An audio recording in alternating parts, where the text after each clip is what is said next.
Hey everybody, welcome back to Jalopy Shop. Today we're going to take a little time out from the Rabbit and we're going to talk about the other car that's in the shop as a project, and that's my 1970 Datsun Roadster. I've had this car for an exceptionally long time. It's been sitting around in various states of project now for about 5 years. I got a Facebook reminder the other day that said that I picked up part of this car like 3 years ago. I was like, oh my gosh, where did all time go? So I figured it'd be good to kind of get me thinking about the project a little bit, kind of start getting it back into my frame of mind, to do a little video on this, let you guys know, because it's been in the background of all the videos that we've been shooting on the Rabbit, but it hasn't really been talked about at all. So I'll start with a little bit of history, like about the car, and then I'll talk a little bit about kind of my involvement with it. So it's a 1970 Datsun Roadster. It's they made them in two variants, the 1600 and the 2000, and each one of those was made in either a low or high windshield version. This is the high windshield version. The low windshield, it's essentially the same with a little bit shorter windshield. Those are the really desirable ones. Those are the ones that you hear about starting to really become a collector's item. This one, it's still collectible, but not as much. The 1600s just haven't caught on as, it's basically the base model that they had. And the earlier cars with the flat dash versus the later cars with the puffy dash are more desirable too. So it came with either a 1600 motor with twin SU carbs that was about 115 or 120 horse. The 2-liter versions were 135 horse. And then they made a hot rod version of the 2-liter, which was, it was 1 year only. I think it was 67 and a half. And they made it in a 2-liter, but with twin Solex carbs. And that was the hot rod version. That was 150 horse. So you can imagine a little tiny car like this with 150 horse in it would be just crazy fast, especially for like late 60s. A little tiny car like this would surprise a lot of people with 150 horse in it. So I picked up one of these. I had another sports car. I had an early Miata, like a 95, and I sold it because I was like, everybody had a Miata. It was like, I just tired of seeing them. They're great cars, but I wanted to work on something a little different. I wanted a convertible. It came up through a friend of mine. He found it on an intranet site at the county department where he works at. Told me about it, went and checked it out, and I probably overpaid for it at the time. It was like $800 for the whole car, but it had everything. The problem is the body was completely rotted out, like floor pan, rear rockers, trunk, battery tray. Anything you can think of, like the bottom of the fender, like everything was just rotten. Like the tops of the doors had rotted out and separated away from itself. The car must have lived like near the ocean or something, because just anything that was rotten on it that could have been was. The good thing is the frame was good. Had a good solid frame. All the chrome was still good. Had basically every part. So I scrapped that whole body and gave it to a guy that lives up north of here. And found a second body that had been slated for the scrap bin. A guy was going to put it in a scrap metal recycling bin. He was done taking parts off of it. He was going to use the frame for some other project, and I ended up with the car for free. Well, just the body. Great deal. Much less rust. Still a lot of rust. I think these cars were made of pre-rusted metal. So I got that one. I spent a considerable amount of time doing body work on that and kind of getting better. Like the first things I did was like rocker panel replacement on the Rabbit. And then I got into the Datsun, which is thinner metal and a little bit harder to work with, but I got better at doing sheet metal work by working with something that was a little more decrepit. Worked on that for a while. Saw an ad on Craigslist. I needed a front fender for a car because my left side front fender was just, again, rotten.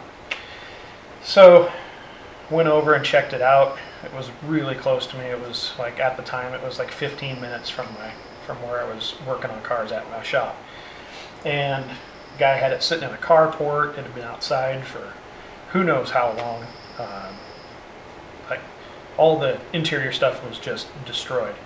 But the body was in great shape. In fact, the owner told me, he's like, oh, this car's never been wrecked. You know, my sister bought it new, and on and on and on. There was some, I think there was probably some accidents and stuff that either nobody told his sister about, or she didn't, you know, maybe like got wrecked at the dealership and they fixed it. But there was a bunch of dents, and there was some apparent damage that had happened on the left rear corner. So I had to fix stuff on that. But even at that starting point, I was still further ahead than I was with the second body. So I don't know if that gives you an insight as to how slow I work on that kind of stuff, or how bad the car was. We'll go with the car was that bad that I was able to make up that much time. So I got this body for free. And when I say body, I mean like the body. These cars are actually body on frame. So there's actually like a 60s car. There's a whole frame underneath this car. If you lift this body off of there, you can see it's all exposed. It's got a big cross member in the center of it. They're really strong cars. So now that I have this back in my own shop, I had it in storage for about a year. I can kind of get back and pick up where I left off on some stuff. So I'll kind of give you guys a quick run around and show you what I've done on the car so far, and kind of where things are at. So first of all, we had to replace the bottom half of this fender. The white part is actually from this car. The silver upper part is from another car. This door is from one of the local Datsun enthusiasts here. His name's Alvin. If you're watching, Alvin, thanks for the door. I know it's been a while. It's been a couple of years since I've seen you, but I still have the door. Thanks a lot. We're going to use it. Some rust repair and dent repairs. Some, there's still dents on here and stuff that we need to go ahead and smooth out. There's a trunk lid from a different car. Picked that up at one of the swap meets. We put in, now I talked earlier about the flat dash versus the puffy dash. So the puffy dash on these cars looks similar to a Datsun Z car. Has the 3 gauges, big center console.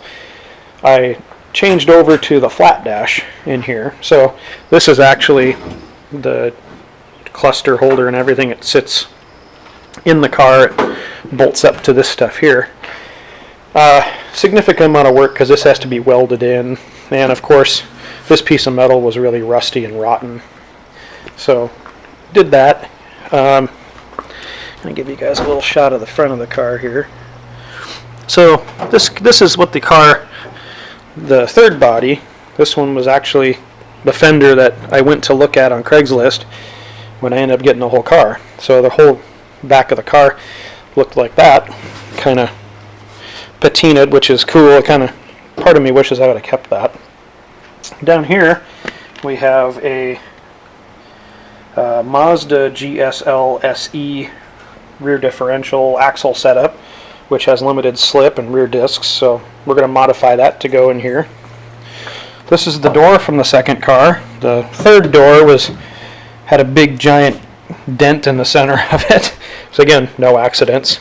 There was some damage to this here. They've been separated here, so we had to kind of weld that back together. Here was some damage. This was interesting. Somebody had put these, there's multiple layers here, and they had fastened them back together with sheet metal screws and then bonded over it. So anybody who said this car had never been in a wreck was kidding themselves. But I mean, the price was right. I couldn't complain about the price at all. And then in the trunk, I should have showed you or talked about it when I had it open. So this is the original fuel tank. We've actually gone and modified this for a fuel injection pump. So we will have, this car is going to be fuel injected. Let's see here. And then under the hood,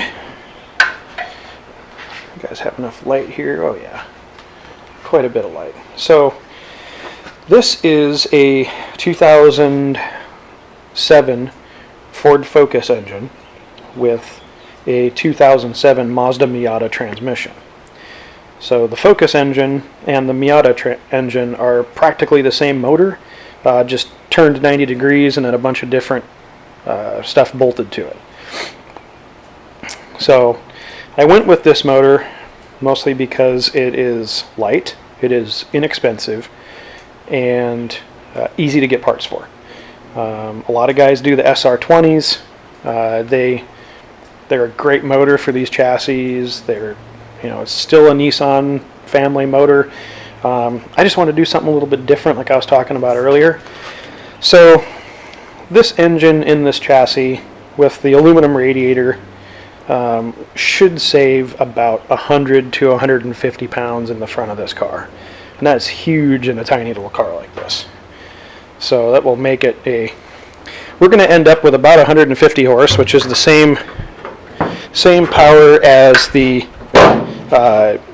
factory, the hot rod cars we were talking about with the dual Solex carburetors. And this is going to be a fast little car. It's not going to be, setting any records at the track, but we're going to have a lot of fun with this car. One more thing I'll show you guys is underneath. So I was telling you it's a whole body on frame car. You can actually see I have a whole boxed frame here. It's all been sandblasted, powder coated. The whole bottom of the car has been painted. But I painted the body on our rotisserie before I put it back on here. And obviously stuff like the leaves, still need to be gone through and cleaned up. The rear differential, since that's coming out, I'm not worried about it.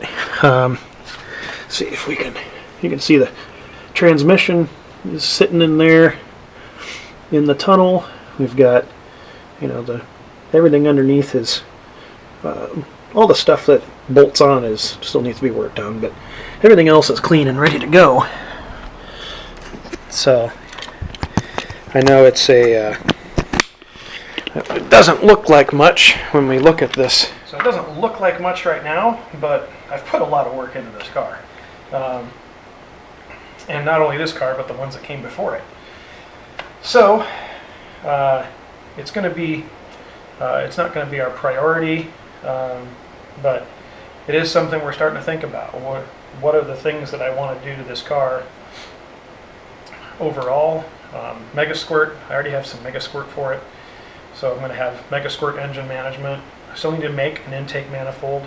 I need to finish the headers I was working on, exhaust, brakes, front suspension. There's a bunch of stuff in the front suspension that's loose and worn out that we need to go through. Interior, I'm going to do some Mazda seats because they go in really nice, they're low, they fit. There's not much that fits in the narrow part of this where the transmission tunnel and the door. You have just a very small amount of room. So I could either use the factory seats, maybe if some really cool seats come up in the future at a good price, I might pick those up instead of refinishing the Mazda seats. Roll bar, we still got to make some mounts to get the roll bar in. Interior wiring and gauges are going to be all aftermarket. I'm going to go with gauges that are probably similar to the factory ones, but probably with some better features like GPS, and stuff like that. So I'm going to do some custom stuff, but try to make it look, I guess you could say, like retro mod or resto mod. I've got some cool SSR wheels that I'm going to put on this, so they're vintage, period correct. And then we'll have to do a convertible top. The tops on these are, I have one, and it's way back up in the corner on the shelf there. I still need to get new fabric for it. So, and then body and paint and all that kind of stuff. So, a lot of stuff to do on this car to make it a driver. And there's still some engineering things to figure out with the Mazda engine, or the Mazda series engine being in this chassis. I've got a lot of the stuff worked out already with it just having physically in the car, but we're still going to take the body off again and finish up the transmission mount, custom drive shaft, a lot of things that need to happen to make this car a driver.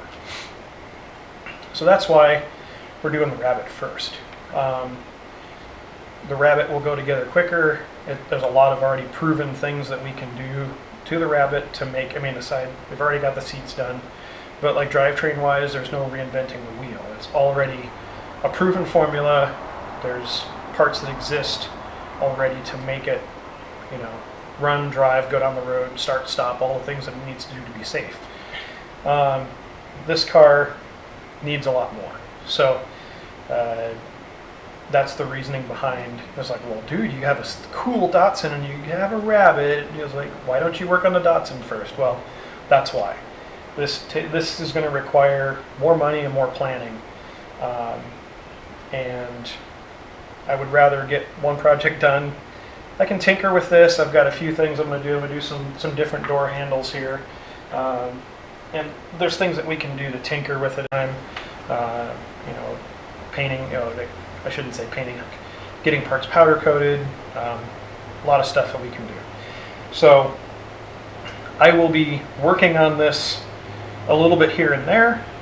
So if you're interested in keeping track of what's going on in the progress that we're making with the Datsun, subscribe and you'll be up to date. You'll get notified as soon as new videos come out. The Rabbit, we're still going to keep pressing forward on that. And if you have any cool suggestions you'd like to see of things that we can do on this car that would be really something that is able to be done in our own garage here, go ahead and leave them in the comments. And I hope that you guys will enjoy seeing this car come together. It's not going to be this year, but we're definitely going to get this car back on the road, and we're going to have some fun with it. I want to do some track days, some autocross, stuff like that. This car originally had been autocrossed back in the 70s, and I still have a bunch of the original dash plaques from whoever owned it back then. They were on the dash when I got it, so I saved all those. Those are going to go back on the dash, the new dash. So that'll be, there's a heritage with this car, and we're going to kind of stay true to it and go out and have fun with it just like they did back then. So